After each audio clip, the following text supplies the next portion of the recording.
You know, slip in, slip out very quietly. I noticed that shit didn't happen. You know, and so to have you here, I want you to know how much I personally appreciate this. It is so validating for the stuff that I've gone through to get here, to be who I am today versus who I was in '69 and in '59. You know, I thank you truly for doing this. It's amazing, and I think the thing that really is important to get across to you all, since you are so young and so energetic and want to change the world and make things right, you have to work at it. It's not going to just fucking happen. I don't give a shit what you do and how long you've been doing it. You got to do it longer. You got to do it harder. You got to do it more. Don't stop. Don't let them shove shit down your throat that you don't want there. I'm sorry, because when you do that stuff, you pay for it later. And if you don't pay for it, the people underneath you pay for it. Your friends pay for it. Young queens just now starting up pay for it. And don't listen to the bullshit that the news and the papers and everything promote. Everybody's all upset over these children committing suicide because of bullies. This thing, if I died because of a bully, I wouldn't be here today. I'm sorry. Let him know, fuck you. I don't have time to do this shit. And if you were being who you were, you'd be with me too. You know, we're not the only ones that do the things that we're doing. And we need to be proud of that and stand up for that and let people know that you're not taking this shit anymore, you're not backing up, and you're not running away. I spent a lot of years learning how to run in my heels, grab my hair, change my clothes in the doorway, and go back to hooking on the street because the cops were chasing me. And then I decided, you know what, I am too tired to run tonight. Arrest me. Fine, I got arrested. I went to jail, and I found, okay, fuck you. You're not going to destroy me because that's what you do to everybody else that comes in here.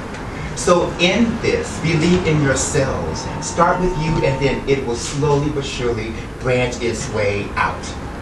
It has to. Because when you become full and you have you inside and your heart is weak, it will go to somebody else. You can stand to somebody and hug them and share their problems and help them feel better. Because it's not so much what you do for yourself that matters, it's what you do for others. It's how you relate to other people. It's a matter of meeting someone and having them leave you and go, well, that was really a wonderful experience. Whether they remember your name or not, y'all, they'll remember the feeling. They'll remember what it was and how comfortable it was to be around you. You know, and in our struggle to do the fighting that we do, we can't jam this stuff down people's throat who don't see it, who don't understand it. It's a matter of you see it, good. You don't see it, good. Let me see if I can approach this bitch another way. You don't catch that one? Okay, this motherfucker's really stupid. You know, what you do, you keep doing it. You become consistent in it. Because only through being consistent and sticking it to and holding on to your guns are you going to have anything happen toward change. And don't expect change to be from night to day or black to white or whatever have you. They're subtle. It goes from black to gray. And if you're lucky, it'll stay gray long enough to maybe get to a lighter gray or white. Most of the time, though, girls and boys, it goes back to black. Trust me. It doesn't stay the way that it is, because as soon as you get something going and the movement is building in the direction that we wanted to go in, someone will come along and put a stop to it, who was working with us earlier to get the movement done. So as you're doing this, you also pay attention to the people who are doing this with you. Because the worst person in our struggle, in our fight, to succeed and do what we need to done is other people in our fight, fighting by our side. Keep your eyes open. Pay attention to everything that's going on. Let nothing pass you by. Because if it does, it's going to come around and kick you in your ass.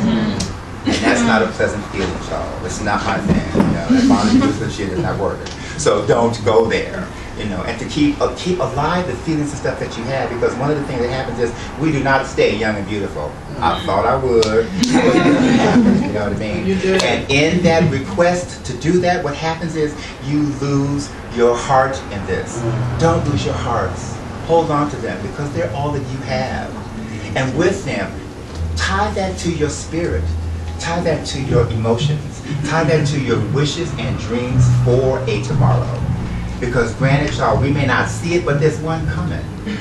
Whether we're here for it or not. You know, one of the saddest things is when I lost a couple of my girls to HIV, I thought, well, you know, the suns just shouldn't come out tomorrow, because this was such a loss to me on a personal level.